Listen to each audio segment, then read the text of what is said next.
Hello and welcome. Today we're doing something a little different. I am going to walk you through an energetic before and after diagnostic using a tarot reading for a client's remote energy session.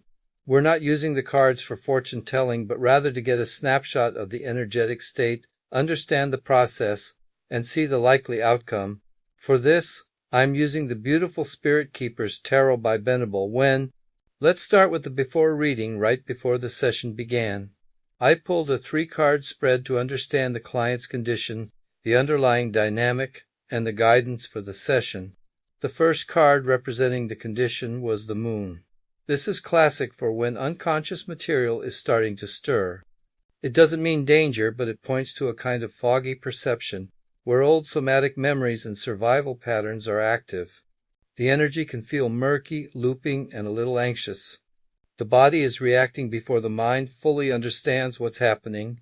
Think of it as entry loops hiding in dark water. Next, for the underlying dynamic, we have the 8 of Cups. This card is about walking away from old emotional structures. It shows that the client, Sandy, is already unconsciously ready to release an old pattern.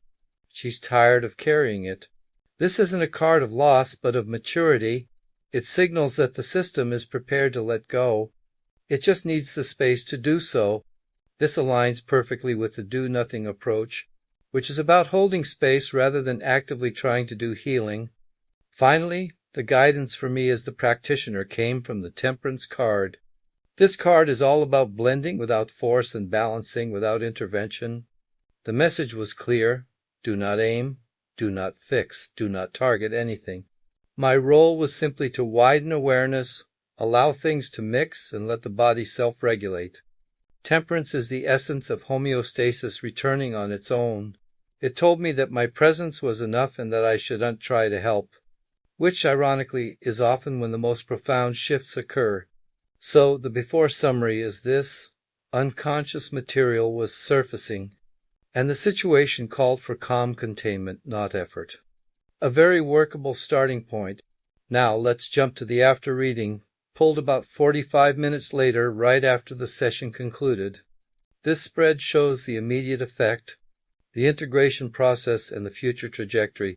For the immediate effect, the star appeared. This is such a beautiful sign. The star indicates the nervous system settling into a parasympathetic state. It points to gentle openness and subtle relief, rather than a big dramatic catharsis. It's not fireworks. The energetic field feels clearer and less contracted. Next, for integration, we have the 6 of Swords. This is a powerful transition card. It signifies movement from troubled waters to calmer ones. It doesn't mean everything is cured, but that the trajectory has shifted. The system is now traveling in a new direction instead of being stuck. This fits the do-nothing session perfectly. We didn't remove anything. We simply allowed the momentum to change direction, healing to become self-propelled.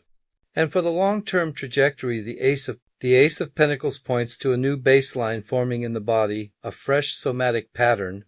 It's a small but very real physiological reset.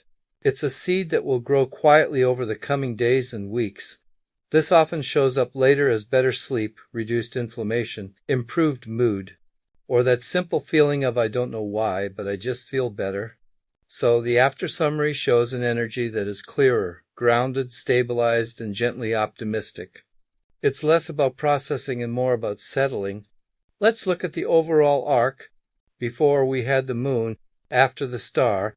That's a journey from fog to clarity. We went from the 8 of Cups to the 6 of Swords, which is a shift from the decision to leave something behind to actually traveling away from it.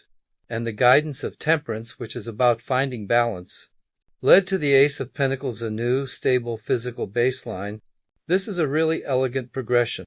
It shows that the session didn't create a dramatic purge or an emotional explosion. Instead, it facilitated quiet regulation, which is truly the most sustainable and lasting form of healing. Thank you so much for joining me for this deep dive. I hope it gives you a clear picture of how these energetic tools can work together. If you enjoyed this, please like, subscribe, and I'll see you in the next video.